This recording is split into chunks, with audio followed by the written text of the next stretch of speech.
Hello everyone, it's Walrusxyz here, and today I'm actually going to give you a kind of a different deck profile style of thing.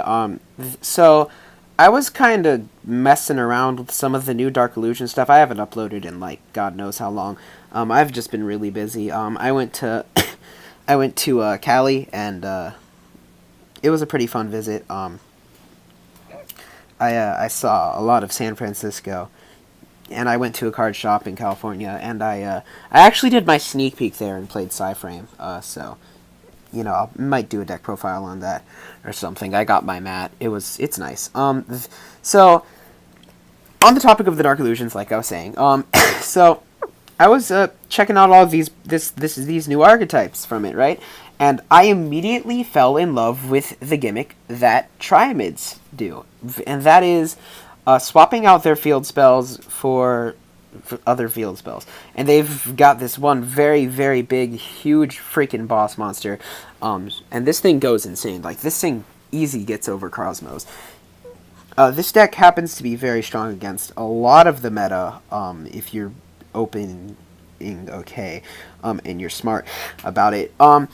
So, you know, I was sitting around like, how could I make this better? Because, you know, the archetype is pretty shit by itself. It's safe to say that. It's very, very bad.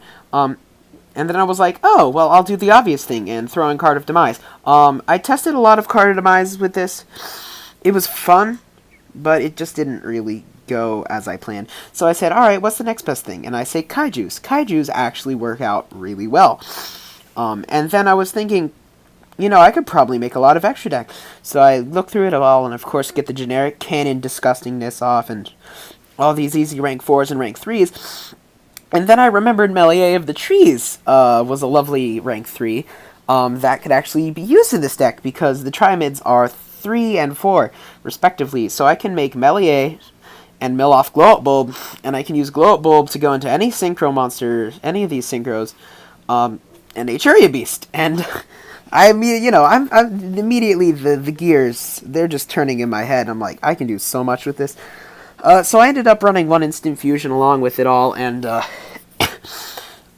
since this deck is kind of trolly anyways, I decided to throw an Ojama Trio, which is really, really, really obnoxious to deal with in a lot of situations. I only run 2 Kaiju Dreams in this whole thing.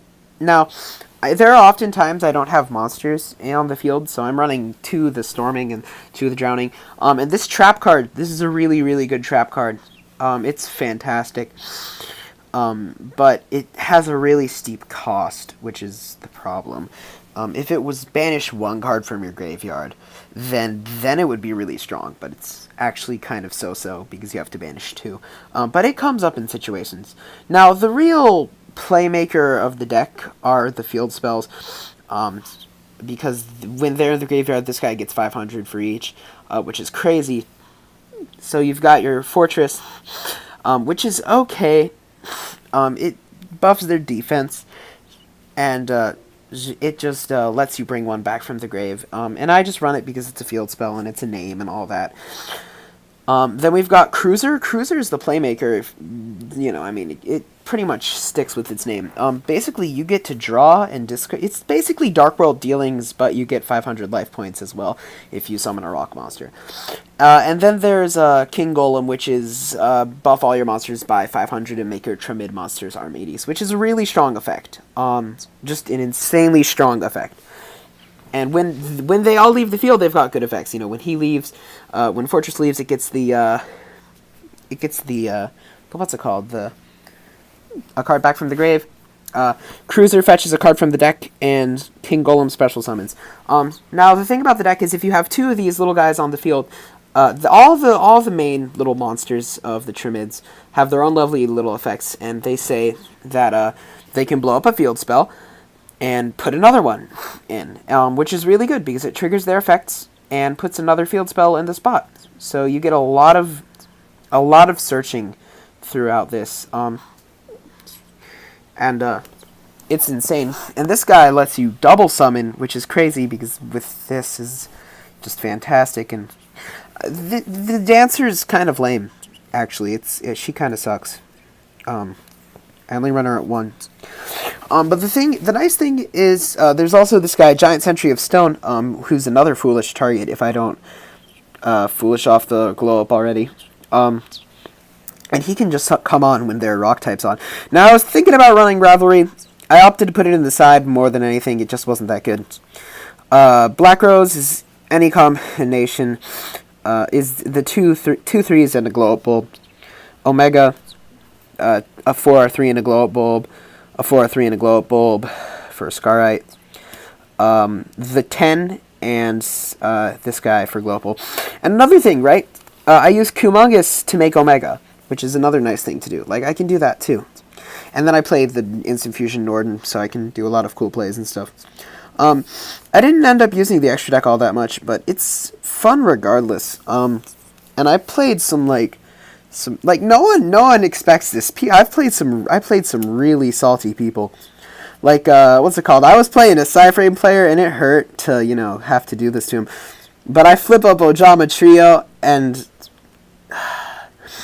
he starts screaming in the chat, well, I can't, he's got those all caps on, and he's like, I'm not salty, blah, blah, blah. And then, I established King Golem, and I start attacking, and then he realizes I've got Armades on board, and he can't do anything, because I'm not going to do anything. Which is fantastic. And I played this really, actually respectable synchro player who was just playing, like, casual synchros. He didn't play any 8s or anything. He wasn't salty. He was a pretty cool dude. Very respectable. He was playing real man's Yu-Gi-Oh. So I'm probably just gonna do a mixed clip of all the replays that I have now, so I can just do things. But if you guys want an MLG remix cut of this, be sure to let me know in the comments below, because I will do that.